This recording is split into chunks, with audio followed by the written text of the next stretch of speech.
Welcome ISPCS aspirants. दोस्तों, अब आपका हिंदी से ISPCS बनने का सपना बहुत आसान हो जाएगा। जैसा कि हम सभी द हिंदू न्यूज़पेपर की महत्व को जानते हैं, उसे देखते हुए मैंने द हिंदू के एडिटोरियल्स हिंदी में आपके सामने रखे हैं, उसका पूरा एनालिसिस किया है और नोट्स बनाए हैं। तो आप ये वीडियो पूरा अंत तक ज़रूर देखिएगा। मुझे पूरी उम्मीद है कि आपकी तैयारी में बहुत मददगार सिद्ध होगा। दोस्तों, इस डॉक्यूमेंट की PDF मैं आपको दूंगी, जिसका पासवर्ड मैं एंड में बताऊंगी। साथ ही इसके अलावा मैं एक और डॉक्यूमेंट दूंगी जो इसी से रिलेटेड होगा, तो उसका पासवर्ड भी आपको एंड में ही पता चलेगा। इसलिए आप वीडियो को अंत तक ज़रूर देखें, यह आपके ही काम का है। तो आज का हम शुरू करते हैं।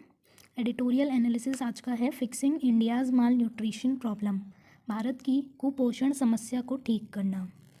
यह आपके प्रारंभिक परीक्षा में राष्ट्रीय महत्व की वर्तमान घटनाएं, विभिन्न सामाजिक सेवा योजना NFHS जो कि नेशनल फैमिली हेल्थ सर्वे होता है, पोषण, ICDS मध्याह्न भोजन योजना आदि।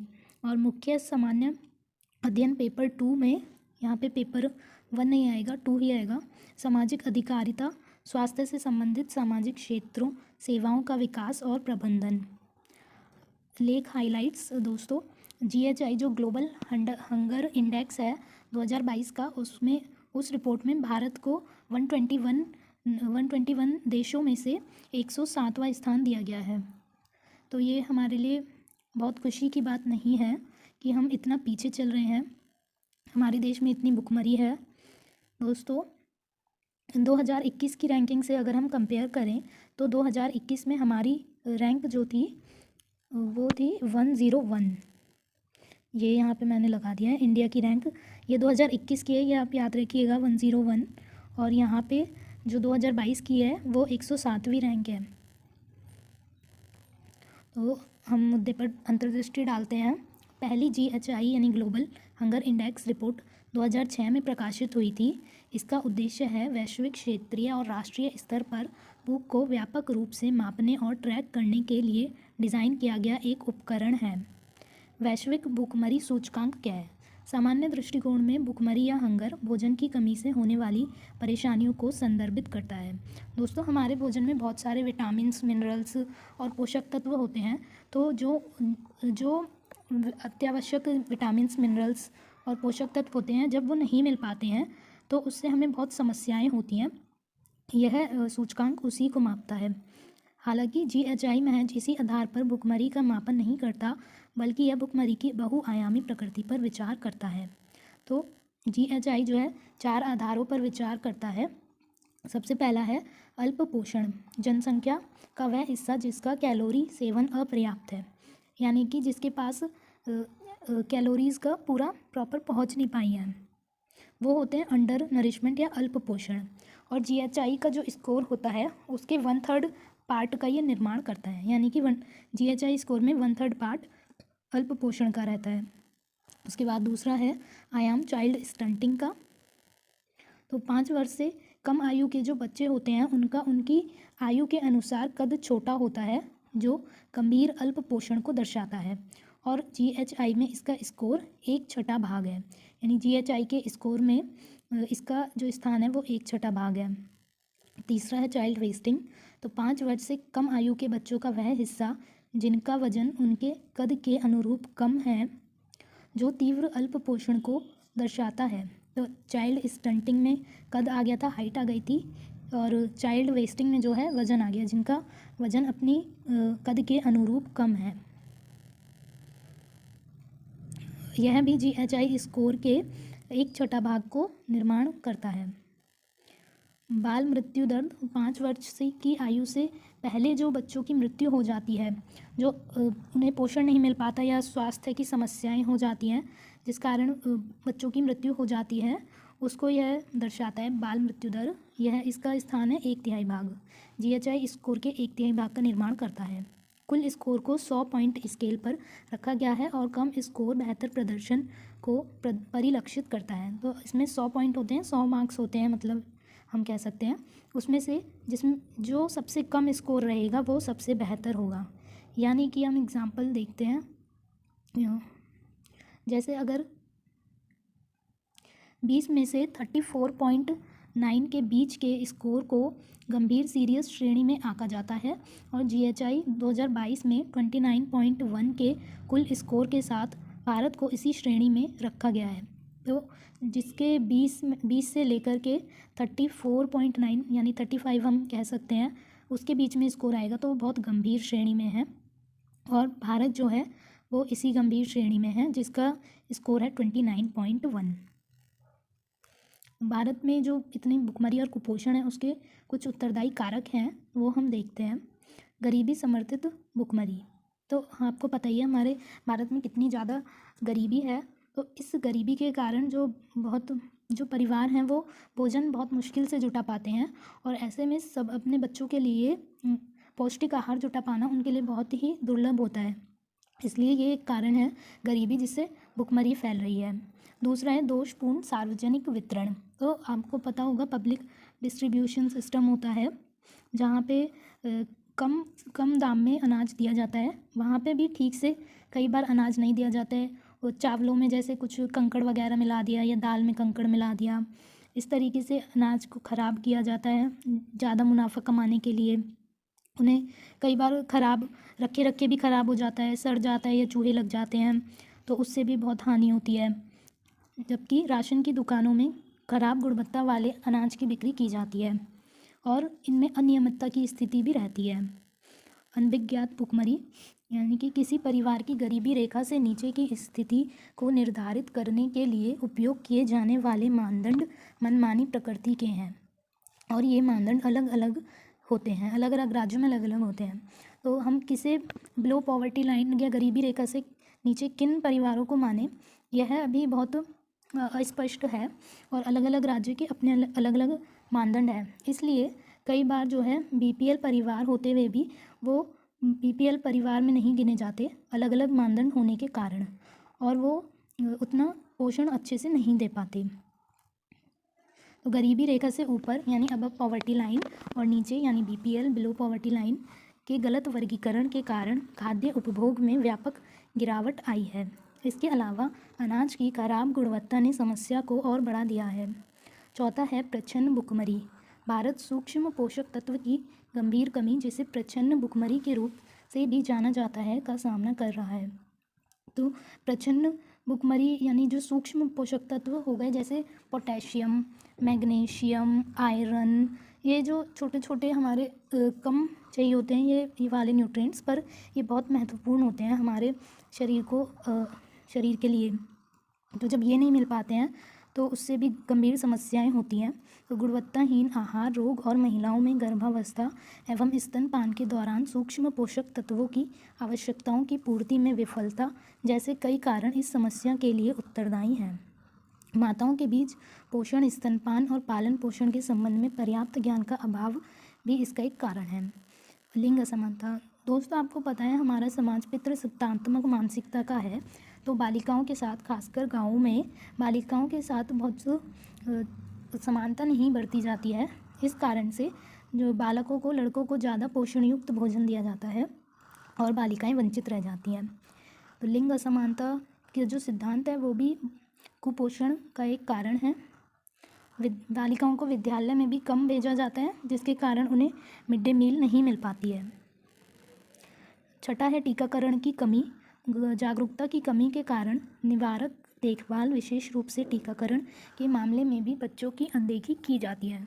तो जब टीकाकरण नहीं हो पाता है तो बहुत स्वास्थ्य समस्याएं आती हैं और पोषण संबंधी कार्यक्रमों की लेखा परीक्षा का अभाव। तो दोस्तों, हमारी सरकार योजनाएं तो काफ़ी बनाती है, उनका क्रियान्वयन भी होता है, पर उनको सही से देखा परखा नहीं जाता कि कहाँ पे कौन सी स्कीम जो है कितनी लागू हुई या क्या उसमें घपला हुआ, कहाँ क्या खोट है, इस सब पे ध्यान नहीं दिया जाता। जो भी यह भी एक कारण है। तो 7 कारण हो गए। इसमें सबसे पहला है गरीबी समर्थित भुखमरी। दूसरा, दोषपूर्ण सार्वजनिक वितरण। दोस्तों, आप अभी की अभी साथ के साथ ये पॉइंट्स छोटे छोटे जो आते हैं वो याद करते जाइए ताकि अलग से आपको लेके ना बैठना पड़े। तो सबसे पहले बोलिए गरीबी समर्थित भुखमरी, दूसरा बोलिए दोषपूर्ण सार्वजनिक वितरण, तीसरा बोलिए अनभिज्ञात भुखमरी, चौथा बोलिए प्रच्छन्न भुखमरी, पांचवा बोलिए लिंग समानता, छठा बोलिए टीकाकरण की कमी, और सातवां पोषण संबंधी कार्यक्रमों की लेखा परीक्षा का अभाव। तो फ्रेंड्स, अगर आपने अभी तक चैनल सब्सक्राइब नहीं किया है तो चैनल सब्सक्राइब कर लीजिए और बेल आइकन दबा लीजिए।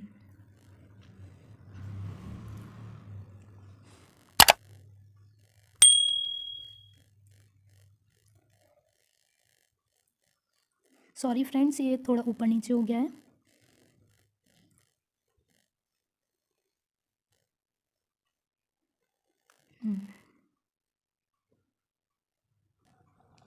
तो GHI यानी ग्लोबल हंगर इंडेक्स का महत्व क्या है कि ये बच्चों में स्टंटिंग, वेस्टिंग और मृत्यु दर और आबादी में कैलोरी की कमी को दिखाता है। तो स्टंटिंग का अर्थ क्या था, जो 5 वर्ष से कम उम्र के बच्चे होते हैं जिनका कद कम होता है अपनी उम्र के अनुसार। वेस्टिंग का अर्थ था उनका वज़न कम होता है अपने कद के अनुसार। और मृत्यु दर, जो 5 वर्ष से कम की आयु में बच्चे मर जाते हैं वो। तो ऐसा कहा जा रहा है कि रिपोर्ट एक साजिश है, भारत के खिलाफ उसका जो है नंबर रैंक गिराई गई है, लेकिन ऐसा नहीं है, यह एक सच्चाई है। रिपोर्ट बिल्कुल सच है, क्योंकि इसका कारण है वो देखते हैं।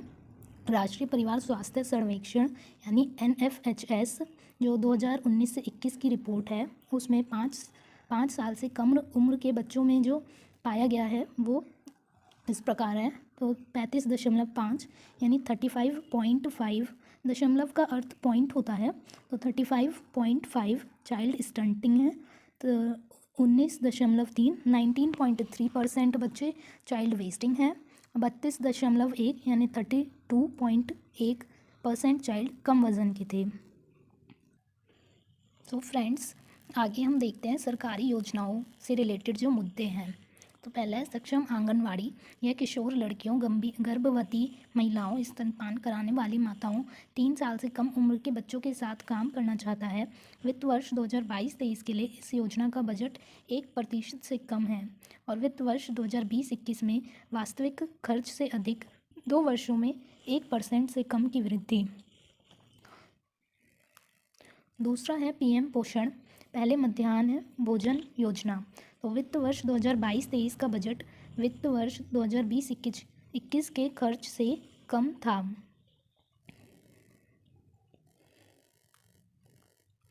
PM पोषण के लिए जवाबदेही पहल, बजट संक्षिप्त रिपोर्ट। पूरक पोषण कार्यक्रम की प्रति व्यक्ति लागत इस योजना के सबसे बड़े घटकों में से एक है। 2017 के बाद इसमें कोई वृद्धि नहीं हुई है और यह काफ़ी कम है। तो जो पूरक पोषण कार्यक्रम होते हैं उनमें उनके बजट में कम वृद्धि होना, और ये एक बहुत बड़ी कमी है। बाल विकास परियोजना अधिकारी पद झारखंड, असम, उत्तर प्रदेश, राजस्थान में CDPO यानी चाइल्ड डेवलपमेंट प्रोजेक्ट ऑफिसर के 50% पद खाली हैं। तो जब सीट ही इतनी सारी खाली हैं तो हमारी जो परियोजनाएं हैं वो कैसी चल रही हैं, इसका मूल्यांकन नहीं हो पाएगा और इससे अनाज भी खराब जाएगा, रुपए भी खराब जाएंगे और लोगों को पोषण भी नहीं मिलेगा। तीसरा है सोशल ऑडिट। स्कूलों में प्रदान की जाने वाली सेवाओं की गुणवत्ता के सामुदायिक निरीक्षण की अनुमति देने के लिए नियमित रूप से नहीं किया जाता है। तो दोस्तों, ये पहले के बजट की संक्षिप्त रिपोर्ट है, जिससे हमें पता चलता है कि हमारी काफ़ी सारी जो पद हैं वो भी खाली हैं और कार्यक्रमों में के बजट में रुपयों में वृद्धि नहीं की गई है। तो कैश ट्रांसफ़र जो है वो कैसे मददगार होता है।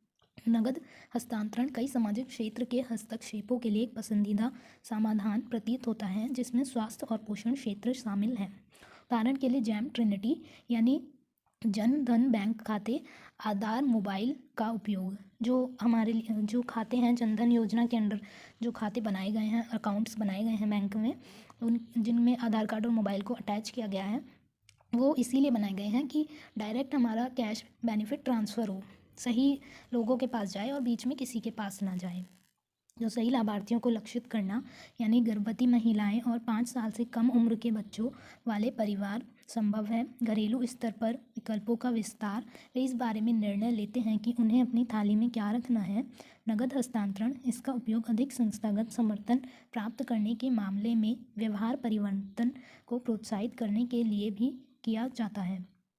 तो जो ये कैश ट्रांसफ़र है उससे सही लाभार्थियों तक पहुंचेगा कैश, और जो घरेलू स्तर पर घर वाले लोग जो हैं जब उनके पास रुपए होंगे, अनाज की जगह वो उन रुपयों से क्या उन्हें चाहिए, कितना चाहिए, वो अपने अकॉर्डिंग खरीद लेंगे। तो केवल अनाज ना देने की बजाय रुपए देना भी एक अच्छा ऑप्शन है।